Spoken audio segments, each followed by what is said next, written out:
Telefoningizni parolini esingizdan chiqarib qo'ydingizmi? Ustaga olib borib 100 ming, 200 mingga oshtirishingiz shart emas. Hozir men sizga shu narsani tekinga o'rgatib qo'yaman. Sizdan faqatgina shu videoga like bosib, menga obuna bo'lib qo'ysangiz bo'ldi. Xo'p o'rtoqlar, birinchi navbatda mana telefoningizning parolini bilmayapsizlar. Xo'p, telefonni o'chiramiz.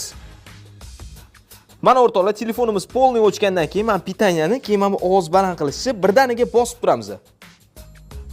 Mana shu logotipi chiqqandan keyin pitaniyani qo'yib yuboramiz. Faqatgina ovoz baland qilishni ushlab turamiz. Va bizda mana shu bo'lim ochiladi, ko'rishingiz mumkin. Endi bittacha faqat knopkalarda boshqarasizlar.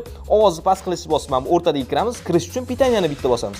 Bu yoqdan ikkinchi bo'limga tushiramiz. Ovozni pasaytirib, keyin pitaniyani bosamiz. Yana bitta pasaytiramiz, keyin koniferni pitaniya bilan bosib yuboramiz, ya'ni o'chirish bilan. Xo'p, endi kutib turamiz, zagruzka bo'ladi. O'rtoqlar, mana to'liq zagruzka bo'lgandan keyin mana bu o'chirishni yana bitta bosasizlar, yana bitta bosamiz, yana bitta bosamiz. Bo'ldi.